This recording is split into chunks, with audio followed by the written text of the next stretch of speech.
The way the Nigerian army was structured, you could not escape a preponderance of... Hello, welcome to another amazing video. If this is the first time coming across this channel and you like what happens here, then go ahead and click on that subscribe button. Also turn on your post notification bell so that you get notified whenever we post videos on this channel. On this channel, we do not promote hate speech, we do not promote violence, we only bring credible information that will benefit members of the public. I want to use this opportunity, I want to use this medium to appreciate YouTube for creating such an amazing avenue that helps us bring information, credible information to the members of the public. Now, I came across this video that caught my attention. I want us to watch it together. As you watch, do not forget to like and share. Let's get it straight. The young officers had within Igbos, Yorubas, and Hausas. The way the Nigerian army was structured, you could not escape a preponderance of Igbo officers. And these were at the middle level because they were essentially majors. By then I was a lieutenant colonel, so I wasn't part of it. I was then commanding a battalion in Kano.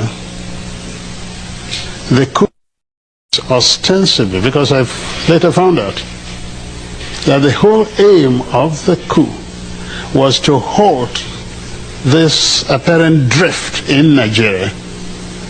But significantly, you know what they wanted to do? To create a presidential commission of army officers as a safeguard to the people who would guard the nation and hand over government to Chief Obafemi Awolowo. The idea was to release him from prison, make him prime minister, and in the hope that Nigeria would become a better place. That is actually how. So it was really the Yorubas and their leader that were going to benefit. Oh, absolutely. From the coup, not the insinuation that he was an Igbo coup. No, certainly not. Okay. Certainly. Your Excellency, we have and not only that, and I think because a lot of things have been said about this. Yes. Who actually halted the coup? Aguiyi Ironsi in Lagos, an Igbo. Emeka Ojukwu in Kano, an Igbo. The Igbos halted the coup. How can it be at the same time an Igbo coup halted by Igbos? There's something odd about that. Thank you, Your Excellency.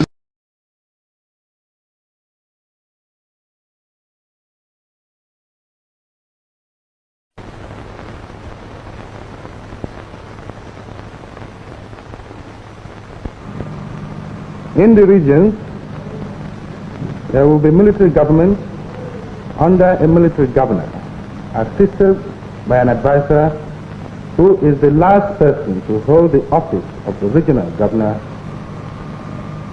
The normal function of government in each region will be carried on by the permanent secretaries in the region, and they will be directly responsible to the military government there. The regional military governments are directly responsible to the head of the federal military government and the supreme commander of the armed forces, Federal Republic of Nigeria. Public corporations and other state bodies, such as local government, will continue to function under the appropriate ministries.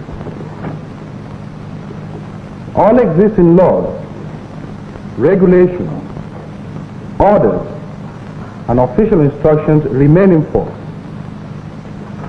wherever applicable, until either modified or abrogated by the federal military government.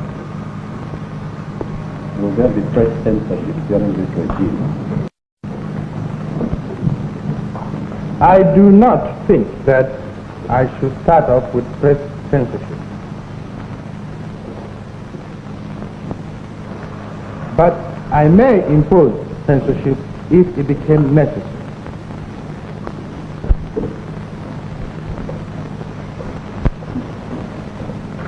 My main concern is to restore law and order as soon as possible. But I don't want to go because these things are all, the tapes are available, the records are there. In fact, only about 2 weeks ago I saw a set of the records again. The transcripts are available. But we talked about the Nigerian situation, and certainly at the end everybody says, oh, you told them this, you did that. The fact was that our case was so clear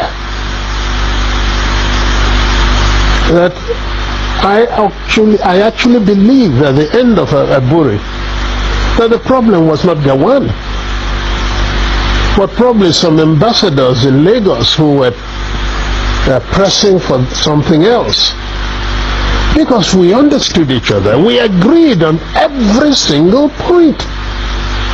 The drafting was, in fact, my chief secretary with 2 other chief secretaries from the other side.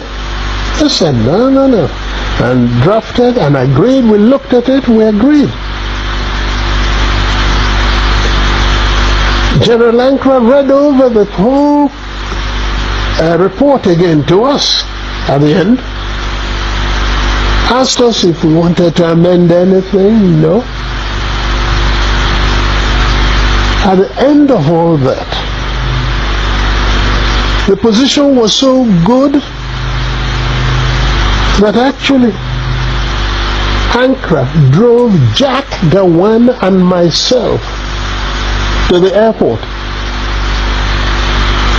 Jack was sitting on his left, I was sitting on his right. He was in the middle. And in the course of that journey, at a point, General Ankara shook his head and said, oh, thank you. Thank you. If only we can go on like this, everything would be all right. I believe I was the one, as I do now from time to time. I go for the dramatic. Suddenly I picked up Gawan's hand, put it on Ankara's lap, brought my other hand, placed it on it, and I said, General Sir, hold us together, I want to say something. So General Ankara put his hand on top of the 2 hands, and I said, General, I want to assure you that I am totally satisfied with everything we said. I will even go further and say to you something I did not say at the conference, and that is that once we have implemented everything we have said, I would ask you for one favor and one favor only, and that would be to be the one to propose Jack Gawan as a head of state of Nigeria. It was a 2-day conference of peers and old mates, but its aftermath produced even further controversy. When we came back, and Ojukwu did not go to make the statement he made first, virtually giving the impression that we've agreed for a confederation to move apart, etc., which was really not in exactly that. If I had had the opportunity to make my broadcast in a first, because that was the agreement, not for him to make the broadcast first, then if I had committed myself to what he said, then there wouldn't have been any problem. But he went and said certain things that certainly looked wrong, and therefore we saw in practically everything he did I think it was for to play up to the gallery, not being sincere. At Aburi, yes, we agreed on area commands for the armed forces. At Aburi, we agreed that the police force will be decentralized. We agreed on those. Yes. We agreed even to show that we didn't separate. At Aburi, we also agreed on certain revenue formula. That's what happened at Aburi. Aburi again, because I always end up, it sounds odd today, but I always end up by saying I must have been naive, because I believed actually that would be the end. I'll confess to you, when I got back to Enugu, oh yes, I had a party, believing that probably the danger was over. That's what we thought. Until they then began to deny everything. It was the denial of Nigeria that made me publish the tapes of Aburi, because we had insisted that each one should have a set of tapes. Everybody talks about confederation. Go and look at the transcript. There is no time that the word confederation came from my lips. Thank you so much for watching, and please drop your contribution, drop your opinion in the comment section. Please do it constructively. You know what I mean by that. And do not forget, if you haven't subscribed yet, go ahead and do that. Like this video and also share. I'll see you in our next video.